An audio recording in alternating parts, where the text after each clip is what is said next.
Alright, let's cut to the chase. The bumper sword is a good weapon. What's the challenge with using only it? Well, two things. One is that getting the damn thing is a challenge unto itself. Near as I can tell, you can't buy one, and there's only one available statically in the world, and it's balls deep in Fiend territory inside Zapp's neon signs. The second thing is that this wasn't the original challenge for today. I originally was going to do Can You Beat Fallout London without taking any damage, but unfortunately, that game is currently something of a buggy mess, and I reached a point where going outside crashes the game, so I had to improvise something quick. So with all that out of the way, let's ask the question, can you beat Fallout New Vegas with only a bumper sword? I wake up, the doc asks me my name, and I tell him Brick Latrine. You're probably wondering how he got such an interesting last name, and the answer is that his family changed it back in the 22nd century. You mean you changed it to latrine? Yeah, used to be shithouse. I make an interesting face in the mirror and set my special stats. I go at 9 strength, 5 perception, 8 endurance, 1 charisma, 2 intelligence, 6 agility, and 9 luck.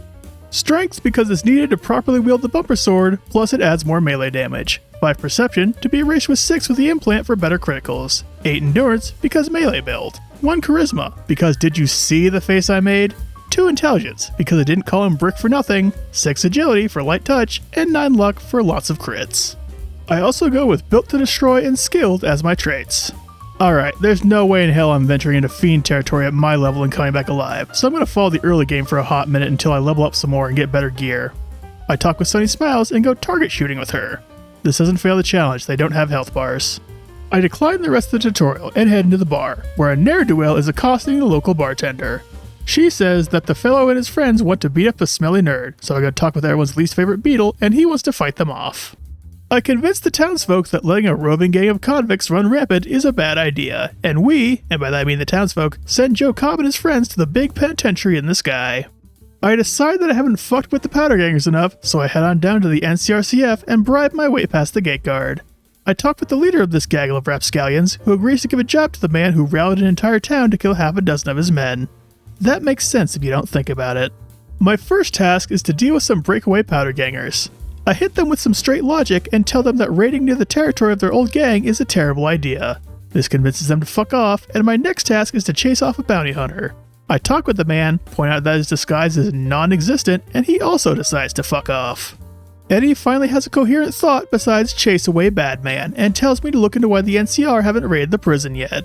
I run past a hail of bullets to get into the Vicky and Vance, and Johnson Nash tells me he knows a guy who knows a guy who knows a guy who says that the NCR is planning to hit the prison in like 5 minutes.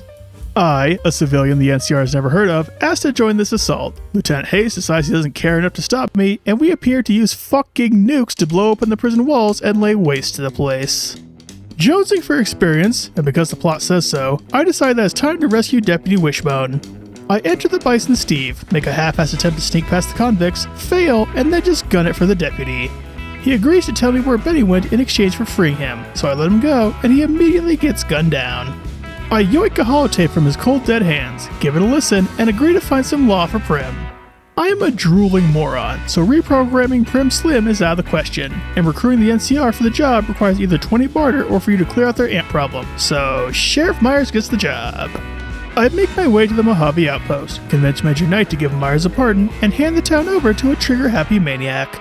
Since I'm in the area, I agree to scout out Nipton for Ranger Ghost. Along the way, I witness Thomas and Jacqueline try and fail to kill each other, die a little inside because I can't kill Oliver Swanwick, and compliment Vulpes on his crucifixion skills.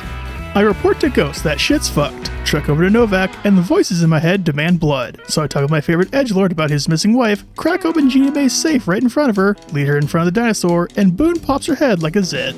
I talk with Manny Vargas about Benny, and he goes, "I'd love to help you, buddy, but I see a prime opportunity to extort some labor out of you," and he sends me off to Ripcon to clear out some ghouls. I run past the horde of irradiated rapscallions to the upper floor, and talk with the human cigarette, Chris Haversam. He points me toward the decomposing glow stick for further orders. Jason Bright rambles about ghosts or some shit and asks me to clear out the basement. I go down there and talk with Davison and have a revelatory moment. Fuck Zapp's neon signs, I got a bumper sword right in front of me, and the next room over contains a trigger-happy ghoul and a shitload of floor traps. So I punch Davison's pet rock, run to the other room, and die because I forgot where all the floor traps were. Trying again, this time I successfully shred his leg with a bear trap, that's fucking gnarly, and rip the bumper sword from his cold, dead hands. I clear out the night kit, report my success to Jason, and meet up with Chris in the basement. He requests some radioactive goo, and the game tells me there's some just over yonder. I feel it's a real missed opportunity for investigation, make you talk with people about where you could find this stuff and make you feel like you work for it, but no, the game just points you to it. Anyway, I collect the goo, buy the rocket parts, and send the ghouls to the stars. Since this is my first time playing as an imbecile, unless you count my intelligence stat in real life, I decided to do the quest That Lucky Old Son because it's brimming with, special dialogue options. I tell Lieutenant Haggerty that I'm with the NCR. She isn't paid enough to ask for any proof and tells me to talk with the idiot in the sunglasses.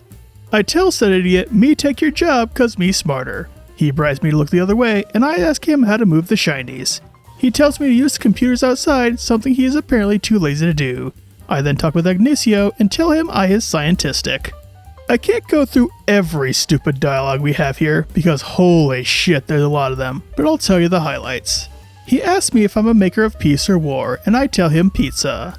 I ask him to help shoulders make shinies warm, and he gives the password to one of the terminals outside. I ask him where to send the shiny juice, and he says everywhere. And finally, I ask him who the flowers of Apocalypse are. Anyway, I reset the outside terminals, endure a torrent of gunfire from a ceiling turret I have no way of taking out, commit a robot genocide, set the power output to everywhere, and bask in the shiny juice. Now that that's out of the way, I make for Boulder City. I agree to mediate the standoff between the NCR and the Great Khans, convince the Khans to give up their only leverage, convince Lieutenant Monroe that brutally massacring the people who just made a good faith deal with them is wrong, and everyone lives happily ever after. I start toward Vegas when I stumble across Camp McCarran, and I decide that I want to tussle with some crackheads, so I talk with Major Daughtry about purging the taking out violent psychopaths. He points me toward Cook, everyone's favorite, hold on let me check my notes here, pyromaniac rapist. Yeah, I don't think I can make a joke about that one. I butcher his pet Brahmin, who did nothing wrong, sending Cook into a frenzy where he is killed by his cohorts. My next target is Violet, a crazy cat lady who doesn't know what a cat looks like. Her horde of not cats attempts to bite my nuts off, but the bumper sword is basically just a giant rolled up newspaper. Except that it's sharp, and made of metal, and inflicts great bodily harm. Okay, so it's not like a newspaper in the slice, but the point is that I kill them all with it. My final target is Andrew Ryan's worst nightmare, Driver Nafai. I recruit First Recon by offering to use myself as bait, not in the way you're thinking, pervert. I lure out Mr. Nafai, First Recon turns him into Swiss cheese, and they thank me for satiating their bloodlust with caps. As I enter Freeside, it occurs to me that I've never done the Garrett twins quest for a video yet, so I stop by the Atomic Wrangler, use my absurd luck to bankrupt the place, and ask for some work. Francine wants me to track down some Welches and give them what for, and James wants some new ass to sell. My first stop is Lady Jane, who tries to tell me that she ain't got no money, but I point out that goods and services can be exchanged for money, and she gives me some junk and fucks off. James wants a cowboy and a ghoul for his clientele, and Beatrix fits that bill. I bribe her with alcohol, and she's ready to sell her body in no time flat. Next stop is Santiago, who tries to smooth talk me into pissing off, but I see his smooth talk and raise him threats of violence, and that gets him to cough up his caps. As soon as I'm done with that, I immediately offer him a job so as to not require me to shake him down in the future. I talk with Ralph, who starts writing up a sex bot program. Then I start waiting for it to be done when Victor shows up and talks to me about what done went down in Boulder City. Motherfucker really stalked me across the desert for days just to jump scare me. Rat bastard. I scare some caps out of the world's ugliest man. I go rat kicking and then recruit Fisto, who has the most on-the-nose name I've ever heard, second only to my friend Gigolo Jerry. I return to James, tell him about the new ass he has for sale, and he says the funniest thing about Santiago. That honeymouth son of a bitch? Fine. At least left to shut up occasionally. Blowjobs. He's talking about blowjobs. I turn in all these caps to Francine, and she promotes me from debt collector to hitman, because she wants me to kill their old bouncer. I track him down to Vegas, bring a knife to a gunfight, and then butcher him in the street. Now that I'm on the strip, it's time to shove my sword up Benny's ass sideways. I bust into the tops, convince Swank that Benny is a bastard man without showing any proof. He sends him up to his execution chamber, and then by that I mean his actually no, I had it right the first time, and smack him around like he's a sack of dumb puppies. I then take some time and bleed the tops dry, exit the building, and get accosted by a furry and a bootlicker, and I ignore them both and make for the Lucky 38. I talk with everyone's favorite authoritarian stroke libertarian, don't think about that too hard, Mr. House. He bores me with the Securitron demonstration for like the 20th time and tells me to go take a hike to Fortification Hill. I get strip searched at the gate. The guard moisturizes, by the way. I talk with a fake Italian and get sent underground. I smack up a bunch of robots, use the power of denial to shrug off bullets, and upgrade the Securitron army.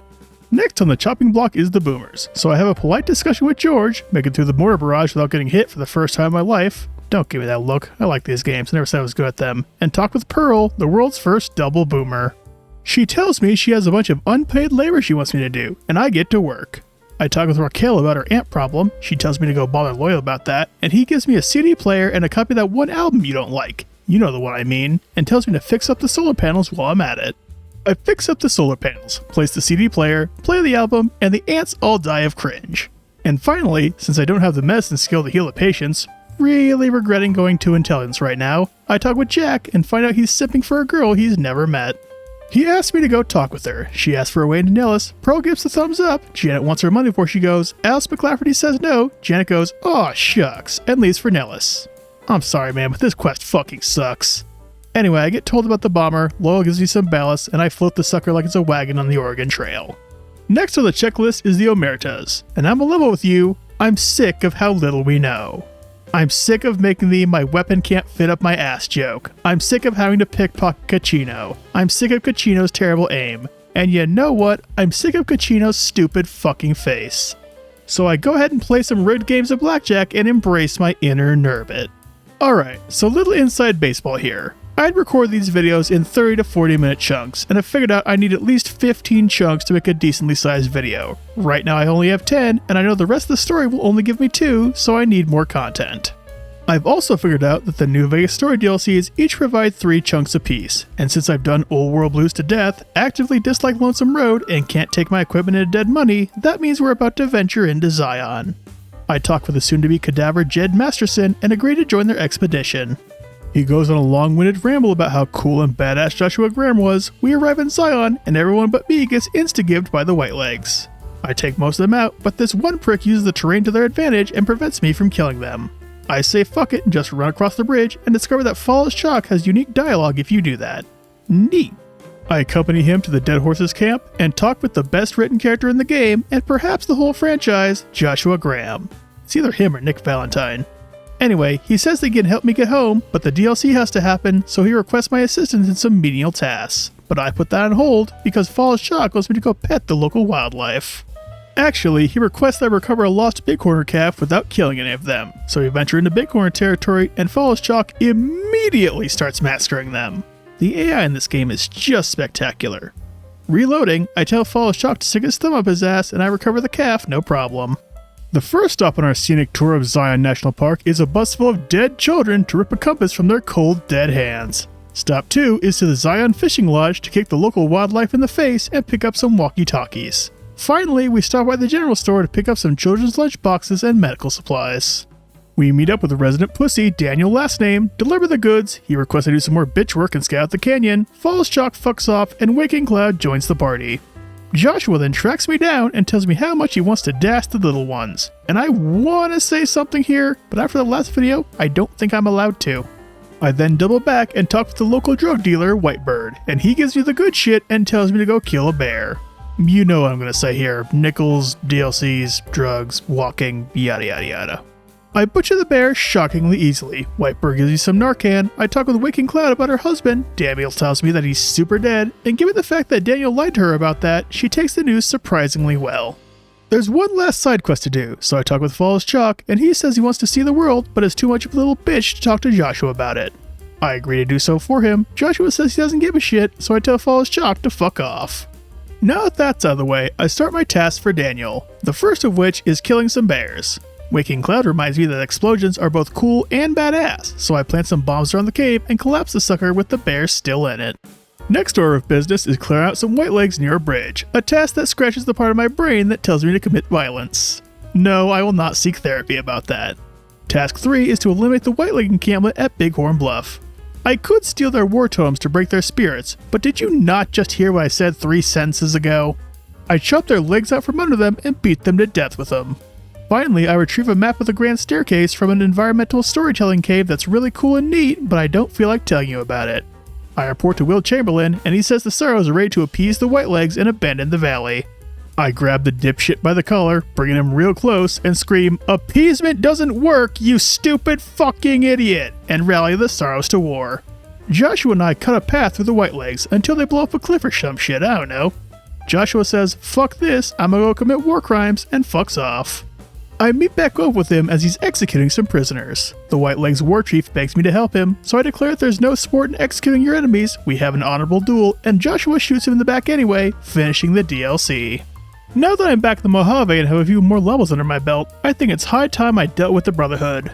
I recruit Felicia Day and abuse her friendship to enter her super secret clubhouse. I tell her to kick rocks and pickpocket some keycards up to leaders in broad daylight. I initiate self-destruct, pop a stealth boy, and sneak out while the Brotherhood act pretty nonchalant about the whole thing. I report all the shit I've done to Mr. House, and now it's time to prevent President Kimball from getting his brain box exploded. Ranger Grant tells me to do a security sweep. I decide against this and tell Grant I did one anyway. I wait patiently for the Legion Sniper to pop his head up, and I send him to Jesus. I'm sure he'll love seeing a Roman soldier, and I inform the security detail that they suck at their job. One last task before the Battle of Hoover Dam, and that's hijacking the El Dorado substation.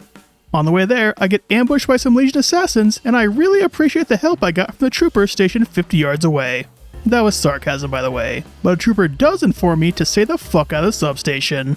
I promptly pop a stealth boy right in front of them, waltz into the substation, and install the chip. And now we finally make it to the Battle for Hoover Dam.